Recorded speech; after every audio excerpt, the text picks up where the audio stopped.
Repairable नहीं है, ध्यान में रखें, रिपेयर नहीं होते। आप कहेंगे वो कंप्रेसर रिपेयर हो जाएंगे, रिपेयर नहीं होते। सारा कंप्रेसर आपको कच्चा कर स्क्रैप करना पड़ता है। तो जो बाकी कंपनी के कंप्रेसर हैं, इसमें अगर पंप खराब हो गए, मोटर ख़राब हो गई, तो आप जब कंप्रेसर आप किसी से काम ले रहे हैं, आप देखिए ऊपर लिखा होता है मेड इन चाइना, चाइना का हुआ तो आपने पूरे कंप्रेसर के रेट देने हैं। ऐसा ना हो कि आपके यहाँ जाने इसका पंप चेंज हो जाएगा तो मैं इतने पैसे बताऊँ इसको, इसकी मोटर चेंज हो जाएगी इतने पैसे बताऊँ, फंस जाएंगे आप।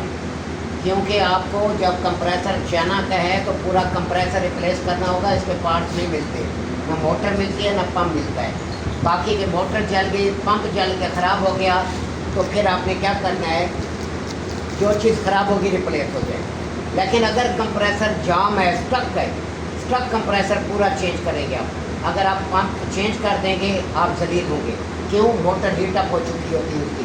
किसी भी सूरत में स्टक कंप्रेसर, जाम कंप्रेसर को रिपेयर, पंप या मोटर चेंज नहीं कराई जाती, पूरा कंप्रेसर आपका रिप्लेस होगा।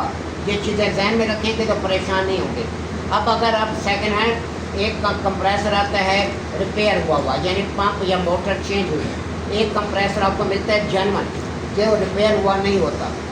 आप जेन्युइन अगर लगा रहे हैं तो फिर आपने क्या करना है, उसमें पहले आपने तेल डालना है।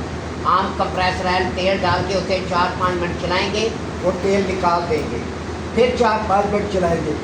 दूसरा रास्ता ये होता है उसके अंदर हम डीजल डाल देते हैं। डीजल डालकर कंप्रेसर को इस तरह करते हैं ताकि कार्बन निकले। ये जो डीजल है वो कार्बन को उखाड़ देता है, जंग को निकाल देता है।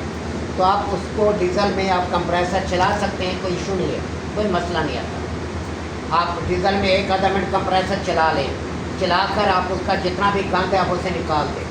अगर इस तरह आप कंप्रेसर में डायरेक्ट तेल डालेंगे आप फंस जाएंगे, क्योंकि उसके अंदर मॉइस्चर होगा, पता नहीं कब कब पड़ा हुआ है, कहाँ पड़ा रहा है। तो ये गलती कभी भी नहीं करनी। हम सेकेंड हैंड जब रिपेयर करा के आते हैं, अपने सामने रिपेयर कराते हैं, तो उसे हम साफ भी करा लेते हैं, फिर भी हम एक बार तेल डाल के उस तेल को हम ज़ाया करते हैं ताकि हमारी गैस ना ज़ाया हो, वरना क्या होगा, आपका यूनिट चौक होना शुरू हो जाएगा। आप गैस चार्ज करेंगे, कुछ देर बाद देखिएगा सुई ज़ीरो से नीचे आना शुरू हो गई है, इसका मतलब है गैस वापस नहीं आ रही, आपका वेपरेटर चौक हो गया, आप अजाब में पड़ गए। ये चौके जो आपको मैंने समझानी है, अपने चौक का हल कैसे निकालना है। फ्रिज डीप फ्रीजर में सबसे मेन मसला है चौक, आपका यूनिट चौक हो जाता है, बार बार आपका यूनिट चौक हो जाता है। तो अगर एहतियात से काम करेंगे, गैस का सिलेंडर आपके पास हो, गैस जब लेने जाएँ तो आपने गैस कैसे डलवानी है सारा मैंने आपको बताया है। आपने पर्च मरवाना है, अपने सिलेंडर का बाल नहीं खोलने देना कभी भी। अगर सिलेंडर का बाल हमारा खोल दिया, जो लीड के अंदर नहीं आ रहा है हमारे सिलेंडर में आ जाएगी, वो गैस के साथ सिस्टम में जाएगी और सिस्टम को ब्लॉक कर देगी। मॉइस्चर बिल्कुल नहीं होना चाहिए हमारे सिस्टम के अंदर, हवा बिल्कुल नहीं होनी चाहिए, खासतौर पर fridge deep freezer, water cooler. AC में अगर थोड़े बहुत एयर आ जाए कोई प्रॉब्लम नहीं है, कोई मसला नहीं है, क्योंकि उसके वेपरेटर का टेम्परेचर प्लस में होता है। एसी के वेपरेटर का टेम्परेचर प्लस में होता है, वहाँ अगर मॉइस्चर आ जाए तो फ्रीज नहीं होता, जमता नहीं है। लेकिन फ्रिज के अंदर टेम्परेचर माइनस में होता है, तो यहाँ पर अगर मॉइस्चर आ जाए तो वो फ्रीज हो जाता है, जम जाता है, गैस का रास्ता बंद कर देता है। मॉइस्चर बर्फ बन जाएगा, गैस का रास्ता बंद, आपका यूनिट कूलिंग छोड़ देगा। तो ये चीज़ें आपने मद्देनजर रखनी है। कल भी मैंने आपको समझा दिया था, गैस चार्जिंग सारा प्रैक्टिकल 2 दिन हमने चलाया था, अब यहाँ भी आपको समझा दिया। अब आप वीडियो देखें उसके अंदर क्या चीज़ें हैं, कोई इसके अंदर कोई अफलातूनी काम नहीं है, सिंपल है। कंडेंसर वॉश करना है, वेपरेटर वॉश करना है, आप कैपरी का प्रेशर चेक कर लें, कैपलरी आपकी क्या कहती है, कैपरी प्रॉपर खुली हुई है कि नहीं, ताकि रिलैक्स होकर काम करें। फिर इसके अंदर गैस डालनी है, गैस डालने से पहले आपने क्या करना है, थोड़ी सी गैस डालकर आपने चला लेना है यूनिट को, देखना है कि आपका यूनिट कहीं ब्लॉक तो नहीं है। पूरा प्रोसेस मैंने अभी आपको करा के दिखाया है कि आपने कैसे इसको काम करना है। उसके बाद बिस्मिल्लाह पढ़ के गैस यूनिट के साथ कम अज़ कम आपको 3 घंटे बैठना होता है। क्यों बैठना होता है, कहीं यूनिट चौक ना हो, ब्लॉक ना हो, कहीं इसके अंदर मॉइस्चर ना हो, फ्रीज़र में फ्रीज हो जाए और आपका कंप्रेसर के अंदर गैस वापस ना आए, कंप्रेसर खाली चलता रहे, कंप्रेसर कट जाए।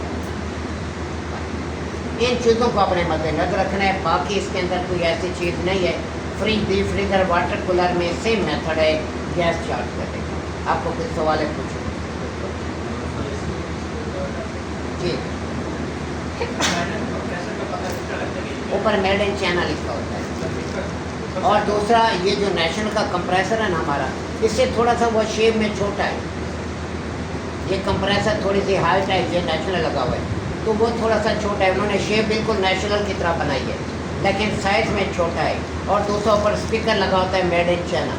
हैर है, हैर टोटल चाइना का माल दे रहा है। तो हैर के अंदर जो भी चीज़ आपकी लगी होगी वो रिपेयरेबल कंप्रेसर नहीं होगा। अब हर चीज़ पाकिस्तान के अंदर भी मशरिक़ वस्ती की तरह या यूरोप की तरह रिप्लेसमेंट आ रही है कि आपका कंप्रेसर ख़राब हो गया, रिप्लेस। अब इन्वर्टर आ गए हैं, इन्वर्टर के अंदर कोई चीज़ रिपेयरिंग वाली है नहीं, कार्ड डला हुआ है, कार्ड आप चेक करें, कार्ड ख़राब है तो कार्ड रिप्लेस। सबसे पहले कंप्रेसर देखें, कंप्रेसर ठीक है तो इसका मतलब है कार्ड ख़राब है, कार्ड रिप्लेस कर देंगे, मसला हल। ना रिले, ना ओवरलोड, ना थर्मोस्टेट, कुछ भी नहीं है। आगे वक्त के साथ साथ टेक्नोलॉजी आसान होती जा रही है, सारा इलेक्ट्रॉनिक्स आता जा रहा है कि जो चीज़ ख़राब है उसे उठा के परे मारो, उसी टाइम रिप्लेस कर दो। आपके लिए इशू नहीं है, प्रॉब्लम नहीं है कि बार बार चीज़ें जो ख़राब हो जाती हैं, आप चीज़ें लगाते हैं नहीं चलती, क्वालिटी सही नहीं है, कार्ड नया लगाया, कंप्रेसर आपका सही होना चाहिए। जैसे मैंने आपको चेक करा था इन्वर्टर का कंप्रेसर सेम आपके पास मज़ामत है, मज़ामत सेम है, कंप्रेसर ठीक है। अगर एक दो उनका फ़र्क आ रहा है, यानी 1.2 चल रही है, 1.3 या 1.4 आ गया, चल जाएगा। लेकिन ज़्यादा डिफरेंस है फिर नहीं, फिर चलने की कोई चीज़ किसी और का क्वेश्चन। इसके बाद हमारे पास नेक्स्ट कल को हमें